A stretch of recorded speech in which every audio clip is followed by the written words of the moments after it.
Rodney. A little while ago, I got a new workout bike. What? It's an awesome workout bike. What's the big deal? Yes. A mix, which for the longest time I called a My X because it's like MY and then the X is capitalized. X gon' give it to you. So I was like, I don't know. Like, and it is written as one. That like in real language, like you are correct, right? Like my But X. it was X gon' give it to you. written all together. So mix and is it's also a brand, like, so you can call it what you will. Yes, but when the trainers get on the bike, they're like, "Hey, for your mixed daily ride," which I do enjoy. I'm not a huge spinner. I don't like the techno beats in my eardrums when I go work out. Yeah. The bike has been really nice. Yeah. I mean, I listen, if you're struggling to get into a fitness program, a consistent one, you want to lose some weight, you want to tone up, you want to whatever it might be, a stationary bike is a great, like, you can sit in front of the TV, just you can ride sit in your front of the TV. bike. You can take some of these long, boring conference calls that we got to be on. Yeah, like Milton. Hi. Could you turn that down just a little bit? you don't have to be bouncing up and down. You can put your I work on the bike. It's just I love it. highly recommended. Yep. I've been just conscripted into parental duty, so I'm gonna cut this one short and say, get your bike. Get the your mix. bike. The mix is like a third or half. I don't remember the price of the Peloton, and it's like Peloton Light. It's got like the big screen. I'm gonna give a full on commercial for it right now. Well, we're a little long on this shtick. So. Nope. We're gonna fine. Next time. Next coming time. At you. But they're gonna. I'll wait because then I'll tell them it's coming and they can pay us. There you go.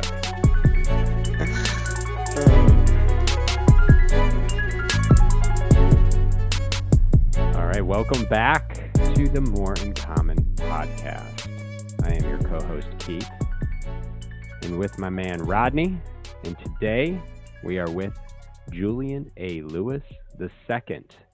He is a marketing practitioner, rocking a salesperson's fedora, in constant pursuit of his Ikigai, which we have gone into extensive length with past guests, a Japanese term meaning purpose.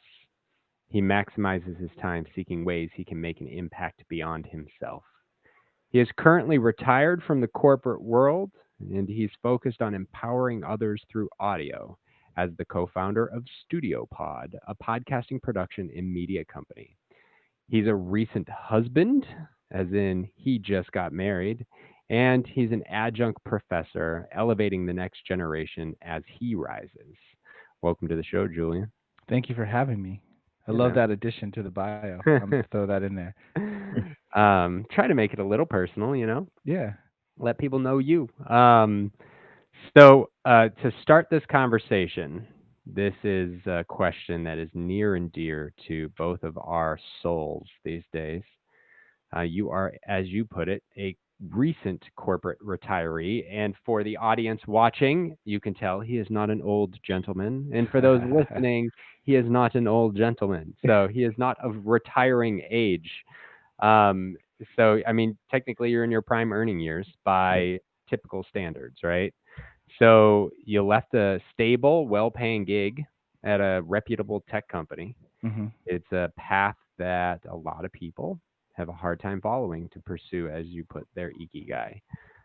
So my question is, as Rodney and I get closer and closer to this decision ourselves, what was that decision path like for you? How long did it take? And when did you ultimately make that decision that you were going to leap? And then how long did it take to actually leap? Yeah, that's a great question. I mean, it's the decision path. It's something I've always itched to do. I just wasn't in the position financially to really do so. And, to take a step back, like about 3 years ago, my then girlfriend, now wife, her and I had an opportunity to purchase the home that we live in today. one of my close homies who I used to work with at Pinterest. He owned the house, and he hit me up one day and he's like, I'm moving to LA. And, I was out drinking when he had called, and I was just like, I'll hit you up with some recommendations later. And then Emily met up with me, and I started to tell her, and she was like, wait, what are they doing with their house? So their house sits on top of a hill in Albany, which is right next to Berkeley, and it has a bridge-to-bridge view of San Francisco. Not a huge house, a little over 1,000 square feet, but definitely a beautiful like starter home. And from that moment, we talked to them, and they're like, we need to rent it out first, and then we want to sell it. And so the work that we had to do to lock down on our finances, not eat out, even when we did eat out, not drink alcohol, because that like doubles the bill instantly. We started to put in the work and build the muscle on what it meant to save. We read, Dave Ramsey's Total Money Makeover book via a recommendation from a couple friends that we have. And, that really set us on the path as a couple to show that we could really do anything. And for me as an individual, like to be very transparent, this is like 3.5 years ago, I guess now, I was in debt, like I had a little bit of debt. Like I used to, before her, I was like, I would spend freely, like, because I was like, I could always make this back. So I'd always spend freely. So I was in a little bit of debt. And, when we had that opportunity, I was like, I can't let this slip by. And so I built the muscle of being able to save and really being able to stack cash. And then, going back to the decision tree, I was like, man, like I can translate this muscle that I've built into something that will allow for me to get into a position where I can go out and do things on my own. I've sold CDs in high school. I sold massage balls in junior high. I used to sell bow ties when I first moved from Boston to San Francisco like 6 years ago. So I've done a lot of different things to try to make money on the side, but I've never had a passion or a focus on trying to start my own thing like I have in the last couple of years. And so when I coupled that with the building of the financial muscle, I was like, man, I can actually do this. So I would honestly say at the start of last year, or like right before the new year, I said to my then fiance, I was like, I want to take the leap. No matter what, I want to save this much so I can work for at least a year with not any pay. And if I can save this much, I want to do it by this date. And if I can hit that date, like I want to do it. And so at first, she was hesitant because she wants to start a family just as much as I do. And like me not having a job is going to put us in a tough spot. And so with her support, eventually, I actually had to make a spreadsheet to show like this is how much I spend a month. Like this is how much I need to save, and this is what's going to allow us to go this. You made that spreadsheet, yeah. You have to make that spreadsheet. And actually, I'm going to give a shout out to this woman. Lessons from a Quitter is her podcast. I met her at Podcast Evolutions, and she's the one who sent me the spreadsheet. So I'll be happy to share it with y'all if she's okay with it. But it allowed for me to have a plan. And it's funny because like with the the pandemic that happened, it could have easily put a wrench in that plan, but in all reality, it actually put me in a better position. A lot of people are not as fortunate as I am, and I see my privilege in the fact that I was able to, purchase a home. And I do want to be very clear that our parents did contribute to us purchasing that home, but we had to be like credit score wise in a good place and like financially in a good place to carry it forward. But with that, like we were able to, through the pandemic, we were able to, not only was I able to work on my, like on Studio Pod on the side because I had more time, but I was also able to save money because we weren't going anywhere. We weren't doing anything. And I actually took a year off of drinking, which helped tremendously in the savings bucket as well. And in the health department. And health. Yeah, 100%. I dropped 40 pounds within 4 months. I have probably if I'm like the way I feel, I probably have like 7 or 8 of them back on right now. Yeah. But that's just because I haven't been working out, and I'm going to get back into that routine now that I have more time. So you did, so that was a 3.5 year path. When did Studio Pod become an idea? And at what point in that idea did you say, okay, this is a real walk away point? Like, this is going to happen. Like, what was that process? And Yeah. then I want to dig into the attitude about it after that. Okay. But like, what was the tactical function of that process for you in timeframes? Yeah. So I'm listed as a co-founder of StudioPod, but StudioPod was a company when I discovered it. I was at a pre-party for Outside Lands, which awesome, festival in San Francisco. Is my first time going, first time for both me and my now wife. And like festivals are tough for me in general, but like sober at festivals with a bunch of like young kids, that was like really hard for me. But the highlight was the pre-party where I met TJ. We were just like chatting about like random things. I think we were chatting about hoops. We were chatting about just a bunch of different things. And then, we got into the conversation of like, what do you do? And, at the time he was working at Salesforce and I was obviously at Pinterest.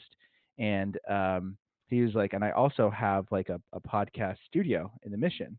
And I was like, oh. And I was like, tell me more about that, because I have the Couple Collective, which is on hiatus right now, but I'm going to get back to, where I interview couples. And my biggest pain point was editing. Like I would spend my entire Sundays editing, and my podcast was on learning how to be a better half in a couple. And I was spending my entire Sundays away from, my now wife. And it was just like, man, this can't be a thing. And so I became a customer the minute he told me he had a studio, because I think actually one thing that I definitely want to make sure is like very clear. At the start of last year, actually on my birthday, probably 2 years ago, I said that I was going to spend $10,000 on myself. I was going to save it, and then I was going to spend it on myself with no expectation of return. And so when I met TJ, I was like, oh, I'm going to invest some of that 10,000 into like producing my podcast so I don't have to do the work. The minute I walked into the studio, I looked around and I was like, huh. And it was like more of a community space with a studio. And I was like, okay. And I asked him that first day, I was like, do you have a business partner? And he said, no. I'm like, do you want a business partner? And he was like, I've thought about it, but I think I'm going to try to do it on my own. So I just started doing work for free.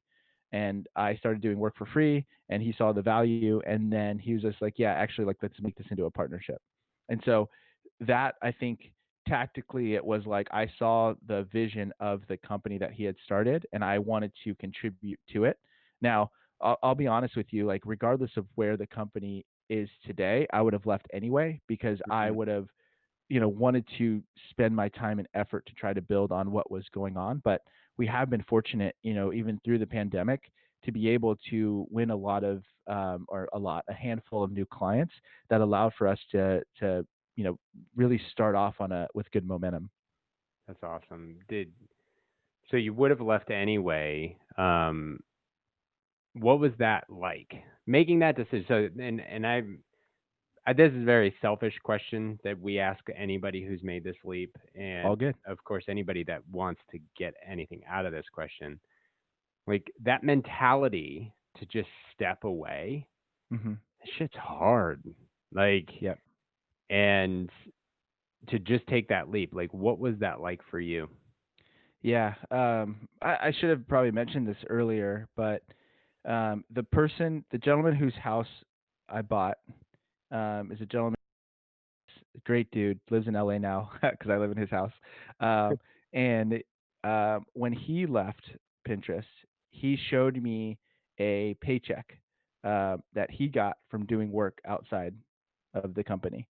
And the amount doesn't matter. But basically, what he told me mattered. He told me that a company can never pay you what you're worth. And so when he said that, I was like, I get it, right? And then I got it. I thought I got it. But then, when I then months later started to focus on the financial aspect of things, I was just like, huh. Like I right out of the gates won't make money, but in the long run, I could make more than I'm making now. And it's tough. I'm a salesperson, and so like the base plus commission, like that's going to be hard to match. It's going to take some time for that to happen. But I think when he said that to me, it made me truly understand that like companies can't pay you what you're worth. If they did, they'd be out of business, right? Which is perfectly fine. and you can gain a lot of skills, from working at them, and you meet a lot of great people that you could hopefully collaborate with in the future. And I'm very, very grateful for being able to work at a company like Pinterest because, I've learned a lot from some really amazing people. But at the end of the day, where my passion lies is well beyond the walls of Pinterest. And I needed to explore that. And Studio Pod gave me, the impetus to be like, ooh, I like podcasting. It aligns with media, which I've been doing my entire life, like media planning and all that stuff. And I'm a professor of media buying and planning, or adjunct professor. I should be very clear on that. And it's like, man, this like really starts to tie in a lot of things when it goes back to like that Ikigai, and like what I can get paid to do, like what the world needs, like what I'm passionate about, and so that really started to like hit a light bulb when I walked into Studio Pod in the mission. I was just like, man, this could be the thing that I at least start with and then see where I go from there. So walking away wasn't seemingly that hard. No, it's weird because this is day 5, so maybe I'll feel it later. But even last week, it didn't feel real. And the way I did it too is like I gave notice, and then I went out for 2 weeks for my wedding, and then I like came back, and so like I had to transition a lot of things when I was going to be out anyway, and so I think it made it easy. And like again, amazing, smart, brilliant individuals at Pinterest, and so it's like they're going to be fine without me. I mean, yes, I bring like a different cultural element to things when I'm in a room, but like the company, I'm very confident will continue to do well, and I'm of course a shareholder, and I'm not getting rid of those anytime soon, just because I really believe in the mission of what the company's doing. So this is a taking a note moment. All good. I want to go back to something you said around buying the house. Talked about privilege, and something Keith and I have a pen in to talk about more is economic privilege and just like where we are in life because of corporations like Pinterest or Microsoft for us. It was kind of there was an eye-opening moment. My wife said to me, she was talking about one of her coworkers that like left, and it's in the media world, the agency world. Like she left and bought this place in a nice part of LA and was going to grad school. And I was like, how is she affording that? She's like 10 years younger than us. And I was like, that is like just money, just like, yeah. And she's like, oh, her parents are helping her. And I was like, oh.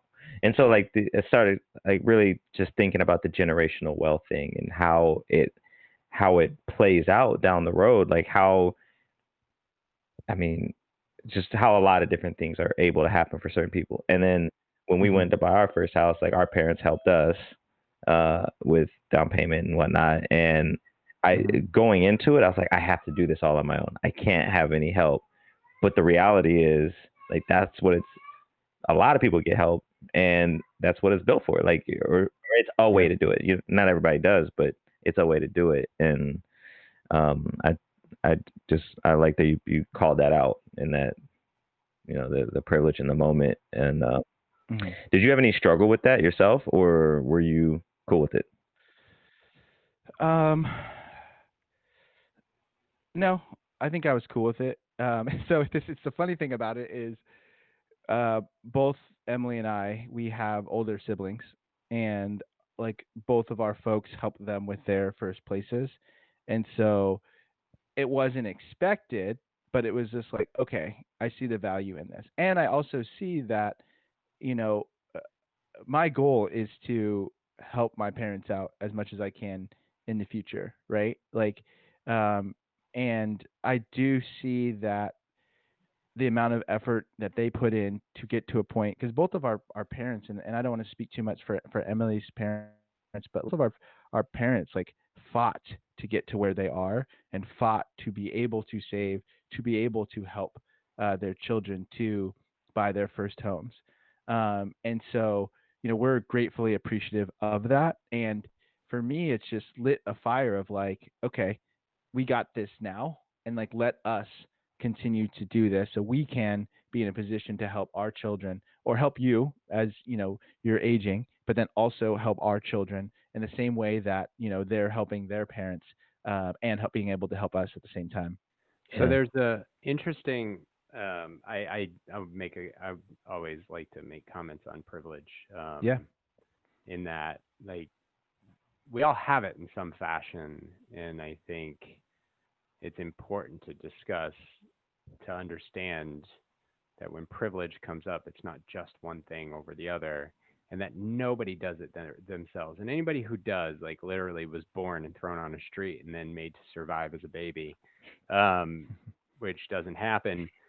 Like, some of us just have a step forward and a leg forward, whether it's 1, 2, or 100, and so many variables and factors play into it. And race is a huge factor, but even that isn't the only factor. And I think we get so caught up in certain things.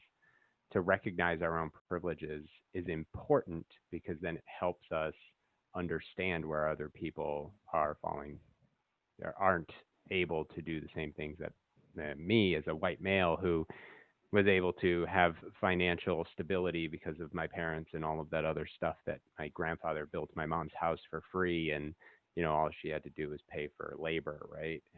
Made that, all of that stuff plays a role into setting you up where you are. And anybody who says I did it all on my own, it's like, okay, have a nice day. But hey, real quick, I want to take a pause right there. Your mic is quiet again. Quiet again? Yeah, you got. I mean, I don't know what to do. You sitting right there. Should I just talk right here? Yeah. Okay. Yeah, that's perfect. I will stay right here. Yeah. Coming back in. So there's an interesting. Okay, I'm going to start this over. So I make those comments specifically to ask a question about something else, and that is your relationship with money. This current mindset, which I love, I think it's great, and I don't think enough.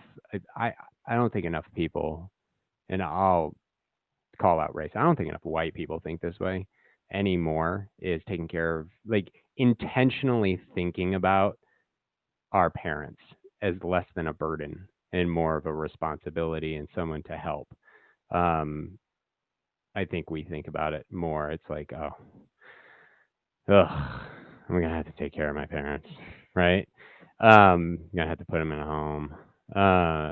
That is a broad stroke generalization, but in my personal experience, with a lot of people. So, the relationship with money is a funny thing, though, because you called yourself a spender.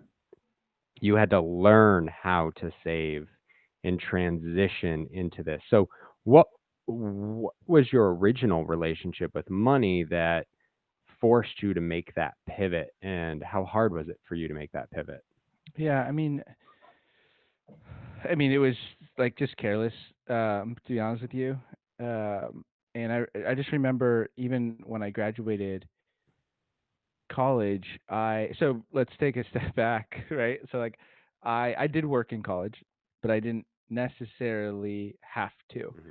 I worked because to pay for extracurriculars, but I didn't have to work to pay for college, which I think didn't necessarily help. Like, I was very fortunate that my parents and my grandmother, she helped.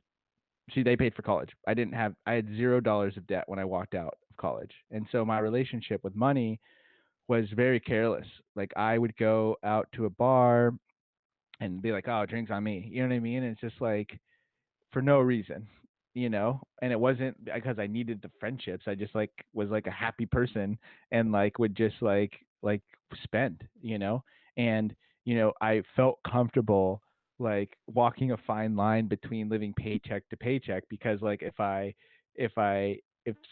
something bad happened, I knew that I could always fall back and go live with my parents. You know what I mean? Like, knowing that I had that safety net, I was just, like, careless, and it wasn't the right mindset to have.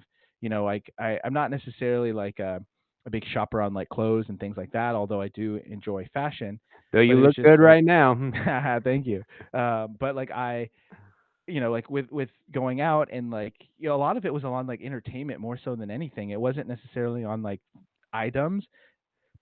Excuse me, it was more on entertainment. It was more on, like, even lifestyle, like, living in Santa Monica, then moving to Boston, and then living by myself in Boston for a period of time. Like, I wanted to be in a place where I felt comfortable and it was nice. And so like I was willing to pay a little bit more in rent, but then also wanted to go out to bars, wanted to go out and watch sporting events and do different things. And so it was just very careless and carefree. And going back to like going out and eating, like instead of like having a glass of wine, it'd be a bottle of wine. And there's no reason for big celebration. I get it. Do that. But like if you break down like a cost of a bottle of wine at Bevmo when they have like buy a bottle, get 5 cents, it's versus like 400%. Like, right. Yeah. Versus like buying at a restaurant. It's just like, man, like what am I doing? And it wasn't until we had an opportunity to buy the house that I changed that mindset. And so I honestly don't know where I would be sitting today not physically, but like, where we live if I didn't have that opportunity to buy the house, because we'd still be living in San Francisco. And we might be still spending carelessly because it's just like, there's not necessarily something that we need to grab. And I needed that. I needed something ahead of me to be like, okay, you need to work towards that. And in order to do so, you need to stop spending like this. And for me, it's honestly oftentimes just a light switch. It's just like, okay, stop doing this and then go do this. Yeah. And that's where it goes to like drinking. Like I drank probably too often. I didn't have necessarily a drinking problem, but like come home from work, have a drink, have 2, have 3, and then go to bed, and it was just like one of those things where, Emily is like the most supportive human to me ever, beyond like my folks, of course. And she would say like, oh, like, do you really need to have a drink? But like not in a way that like made me feel some type of way. It was just like, hey, I kind of want one, so I'm gonna have one. And then, but I told her, I was like, in order for me to like get into shape and to get into like where I want to be, like I have to do it on my own. And I remember I had a business trip in LA and I was flying back to the Bay, and my parents were, I think, flying in that day, and we were going to be hanging out with M's parents as well. And I got to the airport early to try to catch an earlier flight, but I wasn't able to get that earlier flight. So I sat down at the bar and I had a drink. So my drink is a Mezcal Negroni, which is phenomenal if you've never had it. And I've not had it, and it was awful. And it was awful tasting, but it also was awful feeling, in the sense of, man, I did not need this. And from that moment, I stopped drinking, and I was like, okay, let's just take a month off. Then I hit a month, then I hit 3, and then I was just like, you know what? Like, I am so much more productive because not drinking has allowed me so much more time, because I can go out and then come home and get work done and do stuff. Yeah. and do stuff. And I can wake up early and get back on it without feeling groggy or anything like that. And so when I had that realization, I was just like, I'm trying to do the studio pod thing. I'm trying to work towards this goal. Like, I'm just going to see how long I can go. And I'll be honest with you, like if my wedding wasn't a few weeks ago, I probably still wouldn't have had a drink, but I wanted to have one with my boys at my bachelor party that I thought I was going to have, which I ended up not having. And so I started drinking a little bit to build up a tolerance. And then, so I've been drinking now for the last couple months, but at some point I'll probably flip the switch again and be like, I don't necessarily need this in my life. It's just something I did to be social and to have fun. But like, I've had just as much, if not more fun, not drinking. It's funny. I just, I think would I go 9 months, 8 months? I don't know. At the beginning of this year, I was like, I'm gonna do 90 days. Like, why not? And then got to day 91 and it's like, like, let's keep it rolling. Like, at that point, it was in the we're in COVID. Like, COVID had just started, and I was like, like, I don't know. Like, I'm sleeping better. I don't get a lot of sleep because of kids anyway. I'm just gonna let it ride. And I mean, I felt great, so I just kept it rolling. And then I eventually had some wine with wifey, which was actually a cool experience. But all the things you said, I echo. Something back real quick on the college thing, and actually, Keith, I know Keith did a year of last year. It was last year. It's funny. So a lot of what you say, and then Rodney, you go to your question. I think it's a cool conversation. And first of all, congratulations on losing 40 pounds. Kind of think we brushed over that a year and a half ago. So at the beginning of 2019, I was just, we were doing some podcasting and we weren't where we are today. And I went out this is actually end of 2018, and I went out with my brother-in-law on a Friday. It's Friday afternoon. Got there, we were having lunch, and I had like 2 beers. And I got home, and I had a bunch of stuff to do for things, and I was just thinking, yeah, I'm not going to do it, right? And there's just no energy for it. My mind was cloudy, and I was just like, wow. I had already made the decision that in 2019 I was gonna give up the year, because I'd given up a month and it just didn't go in. It was really for physical and health benefits. So I said in that moment, this was like in December, beginning of December, I'm done. I'm not going to drink. And then over the course of the year, I didn't drink, other than maybe like 5 times, special occasions, bachelor parties, weddings, and there were only five things. And now I can have a drink, maybe 2, and I don't get the same effect the next day. It is entirely just an enjoyment of the taste, maybe the buzz, but I don't need any more than that. It's a social thing, and my relationship with it is entirely different. And it was the best decision I ever made, was just giving it up for a year. Well, not the best decision ever, but it was definitely a I great read an decision. article sometime. It was like nothing good happens after 2 drinks. It was like, Yeah. I was like, Pretty yeah, accurate. what? Yeah. Like, I can't think of any like Yeah. groundbreaking revelations I had after 2 drinks. On a Although college I will thing, say, yeah, go. sorry, I will say though that I almost missed up on the opportunity of the house because of how drunk I was. Even thinking about Yeah. it, Yeah. luckily, Yeah. my sober now wifey, which I call her Wi-Fi because she called me Fifi for our entire time we were Gotta fiancés, give you internet. which was a long time, and I was so angry about it that I'm like, I'm calling you Wi-Fi for the rest of your life. But yeah, like in that moment, like I was more than 2, and she was completely sober meeting up with us, and like she had the idea of like, wait, what about the house, Julian? So yeah, sorry. Nah, Go that's into your cool. question. Good. Nah, the money thing in college is interesting. So like, you didn't have to worry about money in college. You did work, but you didn't have to. I did work study and had loans and had to pay for it and worked like the whole time, but was also careless with money. So I don't know that so the correlation, there's some other correlation there. Yeah, I think that leads into, because there's a reason I asked this question, because of Rodney and my polar opposite experience growing up with what money is. And I'm curious, that ties directly into like your parents, you're the youngest. I want to tell you, like, what was your parents, how did they display or treat money that you ultimately learned? You may have become careless with it, but to flip that switch, that's a different story, especially when it comes to money. Yeah, I mean, I felt like, in all reality, they were like really good models for it, but I just wasn't paying attention to it as much. So like Consciously, right? What's that? I said consciously, right? Yes, yeah. Yeah. I mean, my pops like had cash only, like literally took out a certain amount every week, and if he didn't have it at the end of the week, that was it. But if he had it, then it carry over to the next week.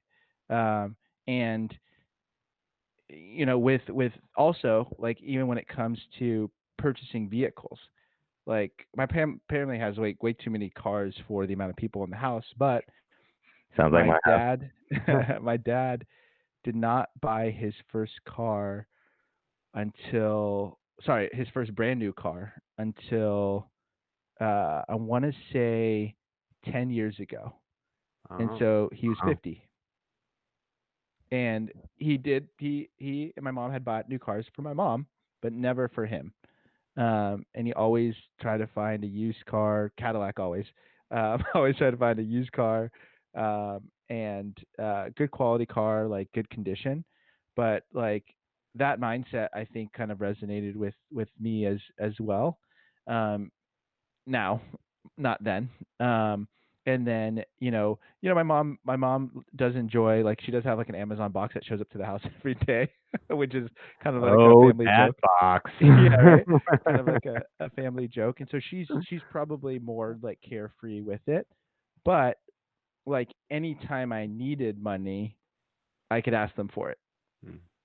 I'd get pushback, but I could ask them for it. And so that's where I was not only being careless with my money potentially, like I was being careless with theirs, because if I got into trouble, then I would need them to bail me out. And so like I think like I just very selfish in the way in which I was like thinking about that, and like handling that, and just not really just being smart with it. I get that. Yeah.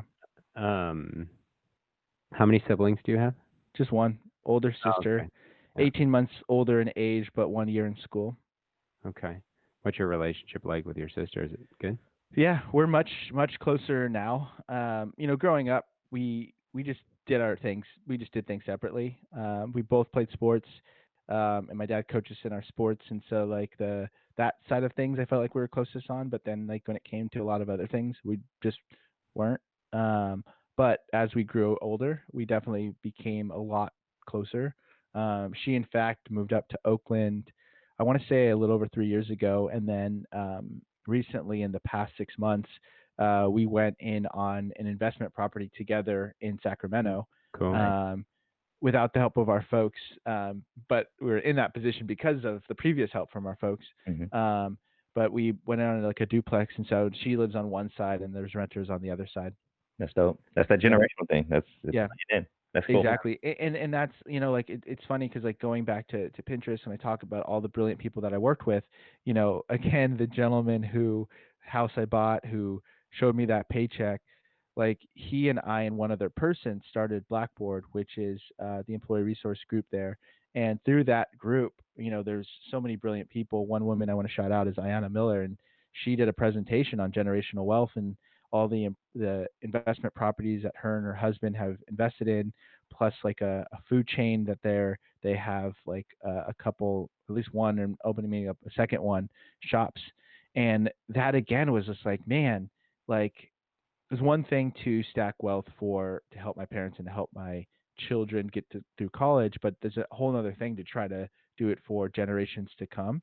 And so I think seeing that as an opportunity and having a better understanding of, you know, where Black Americans are because of the restrictions and not having other types of privilege to be able to own property, it's just like, okay, I want to focus on this now. And my sister and I had a conversation, and she was like, yeah, I'm all about that. Like, let's partner on something together. I thought it was going to be like 2 years from now when I'm like hopefully making money at Studio Pod. And she was just like, no, there's a property in Sacramento. Let's do it. And I was just like, okay. And so, you know, and like that was a little bit of a step back when it came to like my time plan for like savings. But it was just like, this is a great opportunity, and she's going to be able to live there. And so like, it's like, I can't pass this up. So yeah, we're much tighter now when it comes to that. Sorry, what was that? Planning, you were able to do that. You were able to step out and do that. And to Keith's earlier question, that made your walking away easier, because you're like, yeah, I got the money. Like, I planned for this. Like, it's not the generational thing, man. That's like, you hit so many things on the head there, from property, land, education. I think the biggest one that a lot of people just don't talk about, I think a lot of people don't know about, is the GI Bill. That set Black Americans back real far comparative to their white contemporaries post World War II. From educate, like just having the education and then the wages to enable purchase of homes and land, like that is a huge thing. But good on you, man. That's dope that you and your sister were able to do that, and hopefully you get to continue. That's cool. Yeah, and that's a plan. But I think also, like, she's 37, turning 38 in March. I'm 36, and you know, we're gonna have to pause on it a little bit. Like, her first place is a loft in downtown LA, and she had a renter for 3 years, and now somebody just moved out, and so like we have to be like cautious about our next move, especially with me not having a job. But I think we are in a position to pause and then continue, knowing that we're still we're still really young, and we still have a lot of time to stack, save, and purchase, and then have that for future generations to come. There's an interesting, like, that willingness to spend and save. It comes in handy when you're starting your own business. This is, you know, where I struggle. Like I am a hoarder of money, and so spending it to invest in the future and thinking long term and doing that stuff, it's really, really hard for me to do. Yeah. And that's just like ingrained. I mean, and so many levels. Like I can call out examples in my life, many of them that has ingrained that mentality. That's my biggest shift in mentality, which leads me to there's another thread for entrepreneurs in particular, people who are willing to take a leap like you did. It's belief. You alluded to it. What was it like growing up in your house as a kid? I mean, I feel like it's funny because like when I come back home, we didn't have this as a kid, but when I come back home, um, first of all, my dad has way too many hats. But when you walk in and you go towards the kitchen, there's like this chalkboard below a bunch of hats, like golf hats and stuff. And there's this chalkboard, and every time I come home now, there's a different quote on it. And you know, my dad was our coach growing up, and my mom was she worked two jobs in the beginning where she worked at two different hospitals as a nurse, and then still did PTA and team mom and all those things. And you know, my dad, he didn't go directly to college. He went from high school to work at Lockheed, where he worked for like 30 some odd years, but he then went back, got his bachelor, and then multiple, I think he says 3 masters.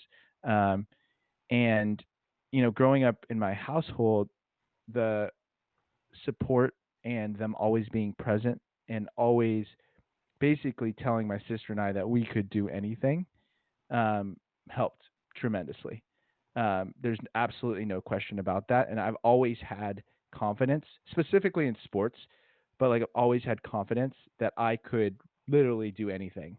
And you know, even when we graduated, it's funny because my sister works in healthcare, but more on like the business side. And then, you know, I've worked in advertising and media, and my dad as an engineer. I remember when we both graduated, 2006 for me, 5 for my sister. I think my diploma says 7, but that's a whole other conversation. But when we graduated, my dad's like, someone who has that. My dad's like, you guys should make $100K out of the gates. I made 35 coming out of college. Like, totally. I'm like, Dad, what are you talking about? He's like, yeah, you should make this much. And it's like, because he's an engineer. I'm like, I'm not an engineer. I'm not going to make that much. But, and you know, I lived in LA after school, and that's where I had my first job. But then I moved to Boston for 4 years. And, you know, the support that they had for me to go to school out of state, and then to like not allow for me, but like support me to move to Boston. And then when I moved back to the Bay, the support that they've had is just like, you know, they might challenge me on a decision that I make, but they're always like, you know, at the end of the day, we know that you're going to come out on top. And it's funny, like the conversation I had with my dad about leaving Pinterest at the beginning of this year, he's like, why don't you wait until, what did he say, like 2022? And I was just like, why? Like, what's going to happen like then? He's like, oh, well, you can do this, and that. And I was like, Dad, I'm leaving this year. Like, it's going to happen. And like, you know, like they've both been tremendously supportive, you know, with Studio Pod, like, okay, like who can we tell about this? Like, how can we get involved? And then that's amazing. Yeah, we haven't talked much about Gift Pod, but like the kind of the more consumer product that we're developing, you know, where people can record audio memories and send them in the form of a private podcast. Mm-hmm. Like with that too, it's like they're like, okay, like who can we tell? Like who can we like sell this through to? And like having that support is like tremendous. Like I have always known that I have their support. And for me, I can say that I'm self-driven, but I'm self-driven by the fact that I have a support system that's going to allow for me to do me. And so like, I'm going to try anything and everything. And if it works, great. If it doesn't, I'll try the next thing. Yeah, it's dope. I mean, you got a base, right? You got your foundation, especially you, from a sales engine standpoint, like they're behind you, like, hey, how can we get this in somebody's hands? That's funny that he was like 2022, just arbitrary, like screw out a number. You know, like, come on, man. Because you know, in 2022, it's going to be 2024, and then it's going to keep going. Yeah, exactly. Because that's just the way that works. No, I think that I find it to be an incredibly important thing to always reiterate. Now, especially for people who have kids and other things. Like, there's this weird realism that goes into the concept of you can do anything. There's a caveat to say you can do anything if you work hard enough at it, right? But we put constraints on people and say, well, maybe I'm not going to be this, but you can work hard at it. You can strive for it and go for it. And when you have belief behind you, especially at a developmental age by your parents, it has lasting impact versus when you have doubt. There's probably actually more caveats than if you work hard enough at it, because you can work hard and never get to the NFL. Totally. There's a confluence of opportunity and preparation, I think, that I like to refer to as luck, that definitely plays in. Like, but that belief structure sets you up to, I think, do the work. Something happened. Yeah. I just saw like I felt like I was being hacked. This is being live streamed somewhere. Russia propaganda. Computer. My headphone might die in a second. Hold on. Since we're at a pause moment, let me grab other headphones just in case that happens. Yeah. So did we lose the recording or? No, we're still recording. So what did you say for? Because like my. So when you felt like you got hacked, I lost Julian's feed for a second, and then it popped right back up after you said So we're good. Interesting. Okay.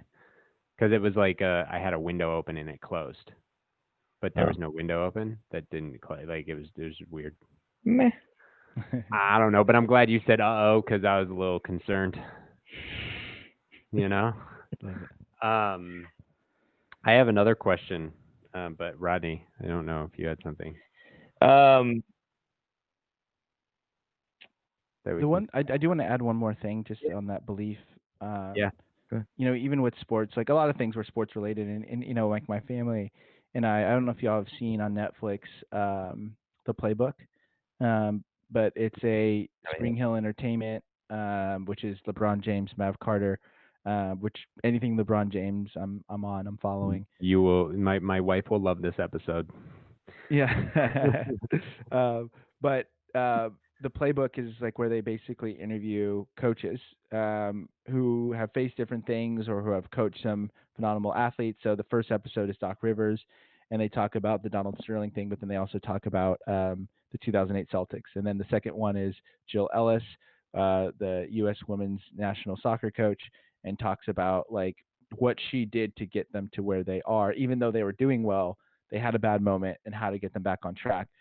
And so like that's the type of content that my family watches and enjoys. And, you know, as we're watching it, my dad on the notes, writing things down. I'm doing the same thing. Or maybe he didn't have his phone. He's like, send me those. The next day, he's like, Julian, when are you going to send me those things? And I think that's just like that motivation. And I think, you know, one quote that my dad said that I credit him for, and he can then credit whoever actually said it. But it was, so there's a saying, practice makes perfect. And he would always tell us, perfect practice makes perfect. Yeah. And then I don't remember exactly when it was, but he introduced the word complacency to me, and what it meant to be complacent. And, you know, I'll never forget that. And I'm like, I never want to be complacent. And those are things that when I was managing a team at Pinterest, I would open my quarterly decks with shots of like famous sporting teams. And it's funny because your wife will absolutely love this if she's a LeBron James fan, but like, in one of my decks, I think, so I had the Golden State Warriors, I had the women's U.S. national team, and then I had LeBron James high school team, just to like show like teams that work well together and strive towards a common goal. And so, you know, having that belief instilled in me, I think was, you know, gave me a lot of confidence that I could really do anything. And it also instilled in me that like, I need to figure out ways that I can try to give back or coach or teach or do whatever I can. And Keith, I was thinking about the comment.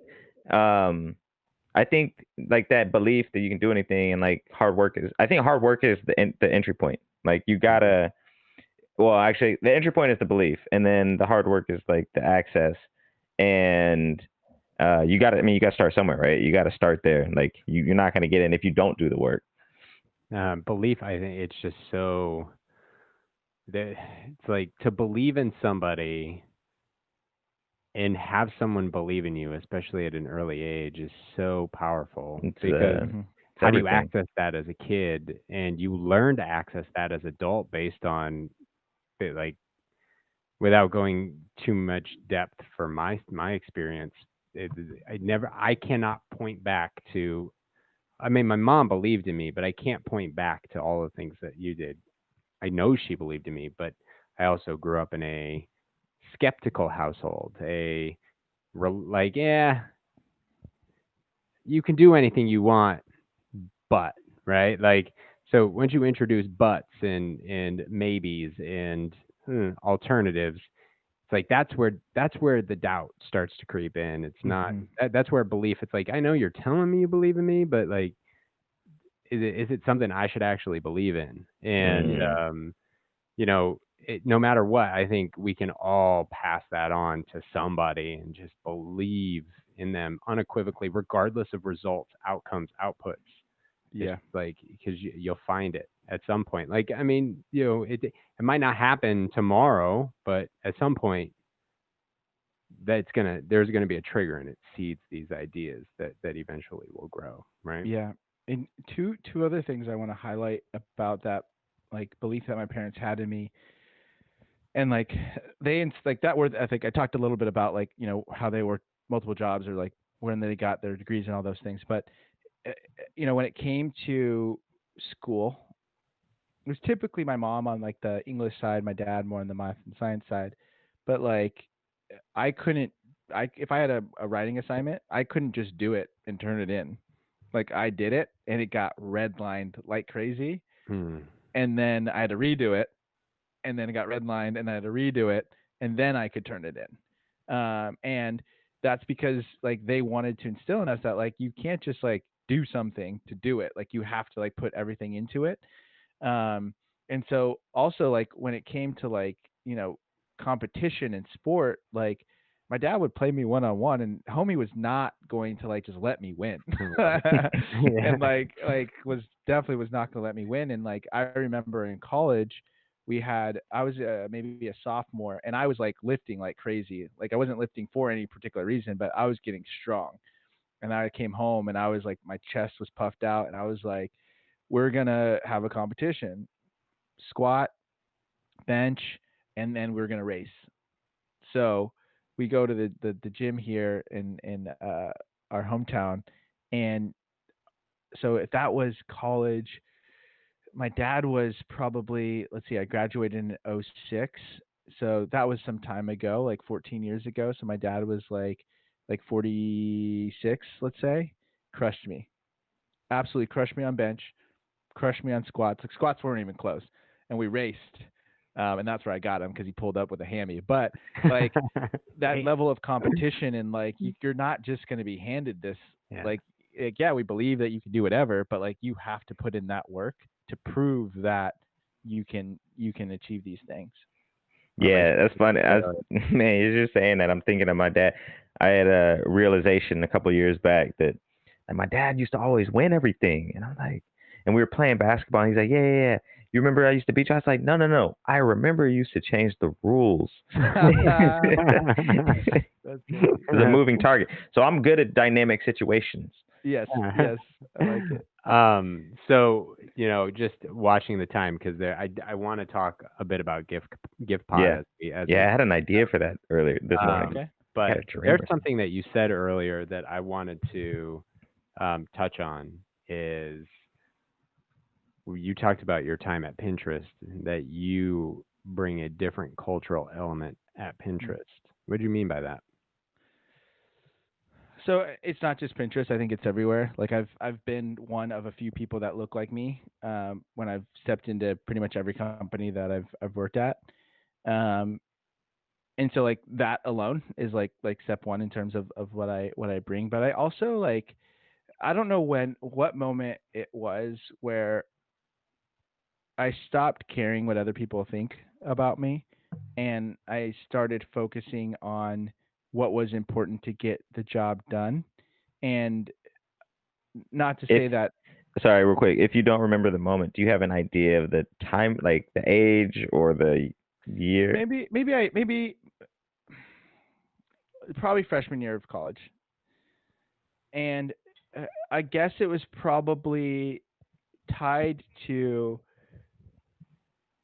It was a combination of senior year of high school and freshman year of college. Senior year of high school, I think for the first time, like I was friends with a lot of different people, like people ate in pockets outside, like because I grew up in Southern California and like outside in pockets, and like I would travel to different pockets or eat in different pockets, throughout the week, just because I was friendly with everybody. And I remember going for student body president. So I was class president from 6th grade through 12th grade, and I was going for student body president in 12th grade, and I started to get like a level of scrutiny about like, oh, like, he has football and basketball, he's not gonna have time for this. Or like, oh, he always is this, like he shouldn't get this. And I was just like, wait, what? Like, and like starting to feel like almost like hatred towards the success I had had. I was just like, that's not cool. And in high school that hit me in a hard way. Like it was that sucked. And then I went away to school to Colorado, and nobody came with me. Like I went by myself. My best friend, who was supposed to be my best man at my wedding, we had a 9-person wedding, so he couldn't go. He actually introduced me to the University of Colorado through family, and he was supposed to go there, didn't end up going. But when I was there were certain people that I was really close to in high school that when I wasn't present in California and around, that they easily lost touch. And I was just like, what? Like, that's weird, and I felt in a way used in certain situations, and I was just like, I hate this. So I got angry, and like as I told you a few moments ago, I was lifting a lot. So like the lifting and the anger, I came home one day and my mom said to my sister, "Is your brother on steroids?" Just because it was like a weird combination of things. Roid rage? I know, right? I definitely was not on steroids, so I'll be very clear on that. But natural. I was just like angry. And then I realized, like, Julian, what? Like, that's not you. Don't be angry. Like, you know what I mean? But realize that, like, you need to focus on people who are uplifting and start to build a tribe. And, like, that tribe has transformed over time. But, like, if there are people who don't fully appreciate who you are, forget about them. And so I think that is where I was freshman year of college, is probably that point where I was just like, you know what? It's about me and my people, and that's it. And so when I come into a job in a corporate environment, Pinterest and any other ones I've been at, like I bring that mindset, and I don't care what people think. I also am not driven by money, or I would always say that, which is kind of goes back to what we were talking before. And it was more because like I just want to be me and I want to be successful, but success to me isn't necessarily dollars, which now has transformed because of my focus on generational wealth. It's more about that than it is about the dollar amount. But when it talks about like the cultural elements that I bring, like I'll be in a meeting and I'll be sitting there, and there'll be a lot of people at any company I've worked at where somebody will say something and then 5 people agree. And I'm like, what? Like, and I would say something different. And like, I think that's the element of like a culture that I bring that's different. Is just like, you know what? Like maybe it's the background, maybe it's something else, but it's just like, if I truly do not agree, I am going to tell you that I don't agree. I am going to push back. I am going to like be loud and vocal, but I'm not going to say something right away. I'm going to be in the meeting, and people told me this all the time. Like, why are you always doodling? I'll be in the meeting. I'll be doodling, listening to what people are saying, just doodling. And then when it comes to the right time, then I'll speak up, and I would have processed everything I heard. And then I try to give a response that is thoughtful with a solution to why I don't agree. I don't agree, but have you thought about it this way? Versus just like saying, oh, no, that sucks. And some people do that. And it's just like, I try to be like very thoughtful. And I also like when managing a team, I'm all about my people. I have adapted to the 7 different people that I've managed at a time, because like, I don't want them to do things exactly the way I do them, because I wouldn't want somebody to tell me what to do. And so instead, like I try to find ways to make them better through their skills that they have and the areas of opportunity that they want to grow from. And so I guess that's what I mean when I like a different kind of mindset. And I'm also realizing that like my dad was an engineer, my mom's a nurse. Like I'm not doing anything in terms of like rocket science. Like, yes, I'm helping people at Pinterest to like, like beat off those toxic platforms and create a life that they love by like finding and discovering new ideas. But I'm not necessarily doing brain surgery or things like that. And like, I also realize that and kind of try to use that and like focus my team on what's actually really important, and it's their like mental health, which we haven't talked about mental health at all, but I think that's strongly a part of it. Like therapy all day, every day, not every day, but you get the point. Like I do therapy and Once it's just every like, other week. All day, every day. Like, are we interrupting? You're interrupting one of my sessions right now. But no, like just like the mental health aspect of realizing what we're doing and the function of what we're doing and how important it is in the grander scheme of things, like helps me to realize that like I'm not going to have highs and lows like a lot of people do. And I've gotten negative feedback at an advertising agency that I worked at where like somebody said, it was a peer review, it wasn't like a manager, it was a peer review where they said like when times are tough, like Julian always has a smile on his face and it's distracting because some people are like crying and doing all these other things. And I said to my manager who read that to me, I was like, did you filter this out before you brought it to me? And he was just like, no. And I was just like, that's a problem because you have to understand like what you're telling me by saying this. Like, I can't be level headed when people are like this.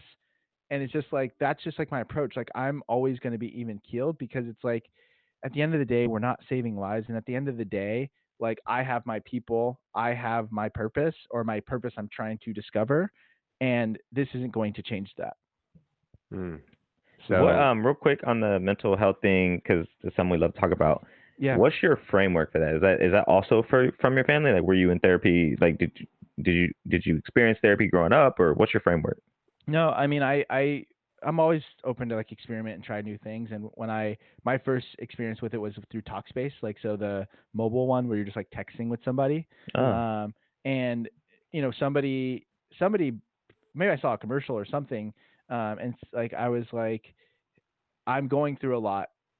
I think I was in Boston, and then I just moved to San Francisco, and I was like going through a lot, and I was just like, I need an outlet to express myself to people that don't know me, and I don't know what that is. And then I discovered Talkspace, and I was just doing the mobile text therapy, which in a relationship that didn't last, like I was told that wasn't the right way to do therapy, and I'm like, wait, what is the right way to do therapy? But it helped me to realize that I needed to focus on my mental health as much as any other aspect of health, because if my head's in a good place, like then everything else is there as well. Yep. Yeah. I mean, and Yep. I like the way you frame it, because when you talk about the different cultural element at Pinterest, I really want to sum up what you said or what I heard you say, and correct me if I'm wrong, but there's yes, I am one of few black faces in most work environments that I have, but that's not the element that I necessarily bring. Is I literally think differently than everybody else in the room. And like all of the details at which you painted is different than most people in the room, right? And in that, it's painted by many of my experiences, and that includes, being a black male. But at the same time, like I like the way you framed that, because I think it's important. Like that confidence and knowledge of what elements you bring to the table, like that's amazing. I think that's just so cool that you're able to call that out.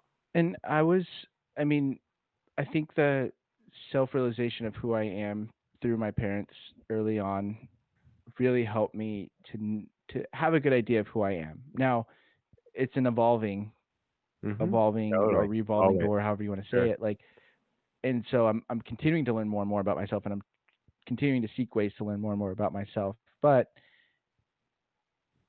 I know that in a lot of cases, I'm not the smartest person in the room, but I try to be the most thoughtful. And I try to be the most thoughtful through listening and through looking beyond what other people are thinking about a particular situation and trying to bring that empathy with it. And there's plenty of empathetic people that I've worked with at Pinterest and other places as well. But I think that combination makes me feel different and makes me know that I'm thinking differently than others. Not better necessarily, thinking better than others, but just thinking differently. And like, I also realized that like when building Studio Pod, I said to TJ before I signed the paper that I was going to be a co-founder and gave my portion of the money to invest in the company that I want to make sure that when we're building this company, we are focused from day one on having diverse minds and backgrounds in the company, because I don't want to ever be in an echo chamber. And I've found myself in an echo chamber where other people were echoing themselves. I'm just like, man, I just don't fit in this.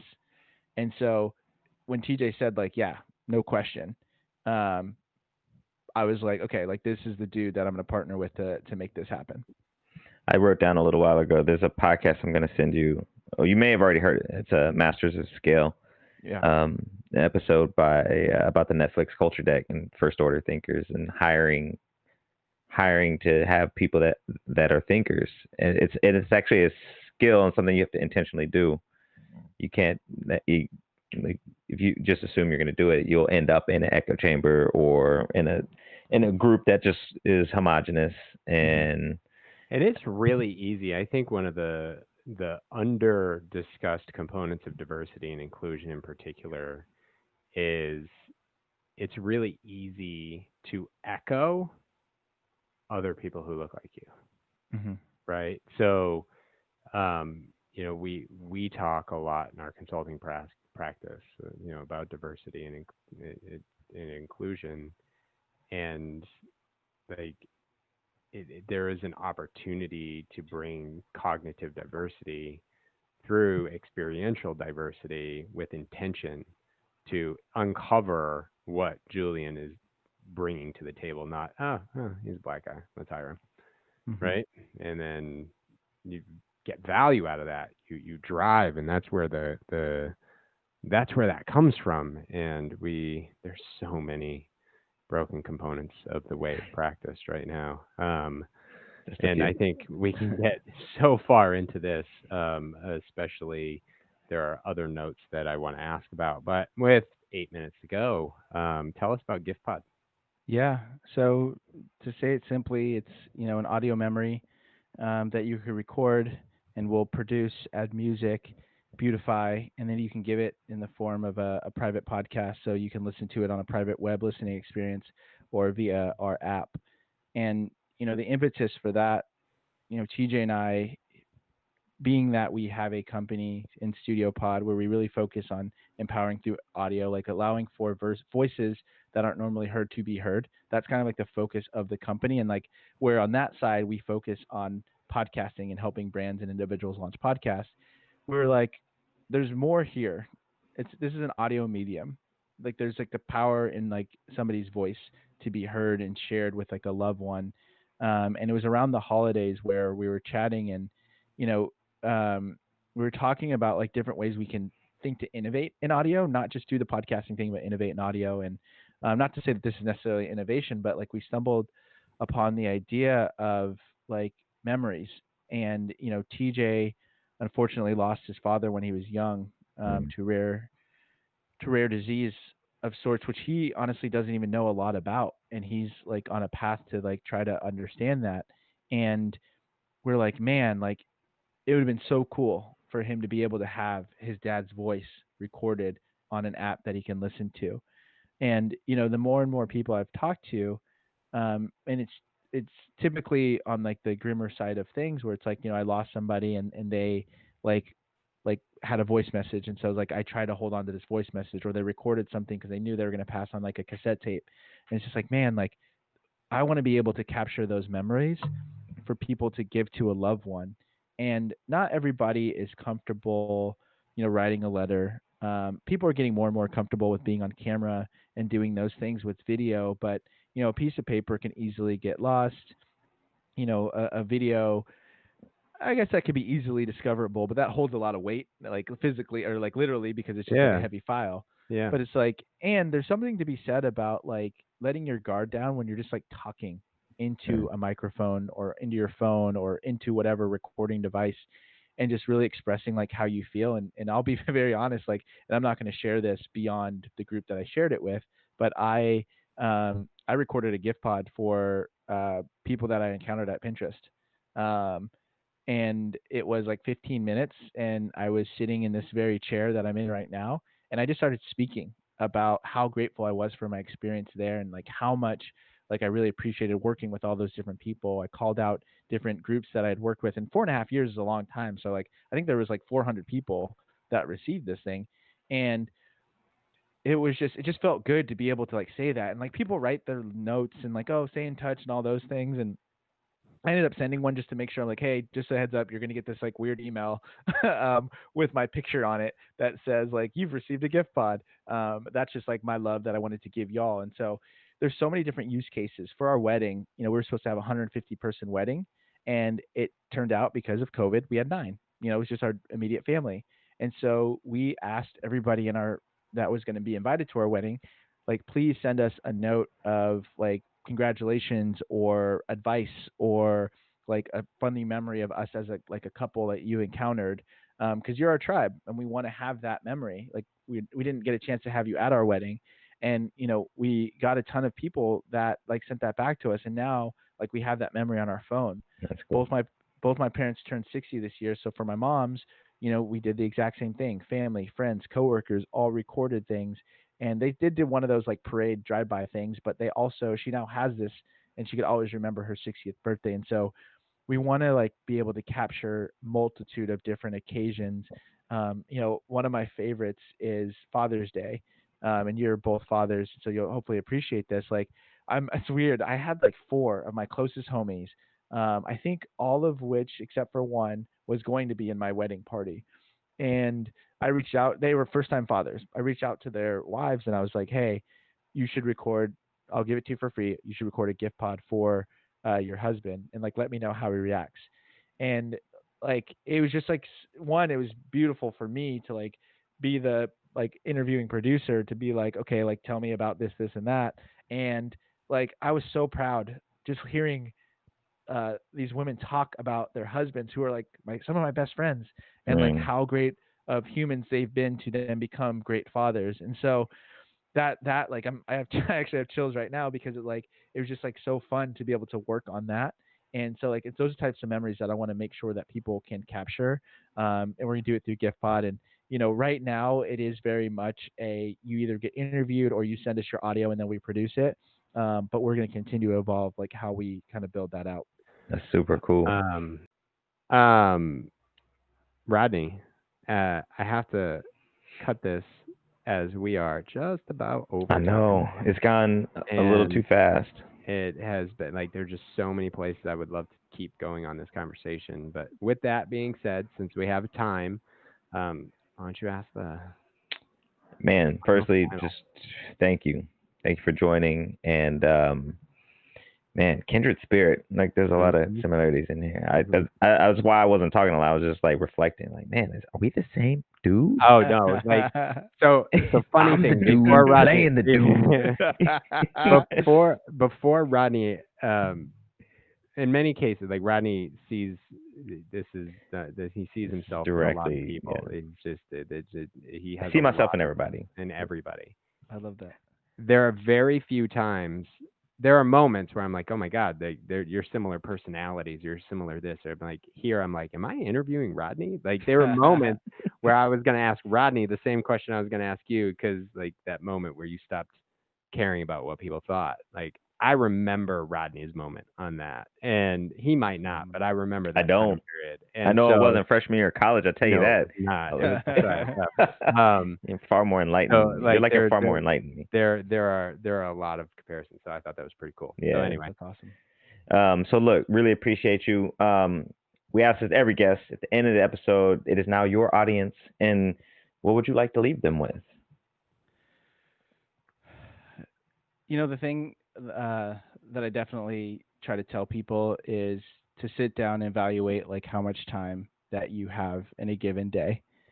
For me, I try to get 8 hours. I don't always get 8 hours of sleep, but like that's 8 hours.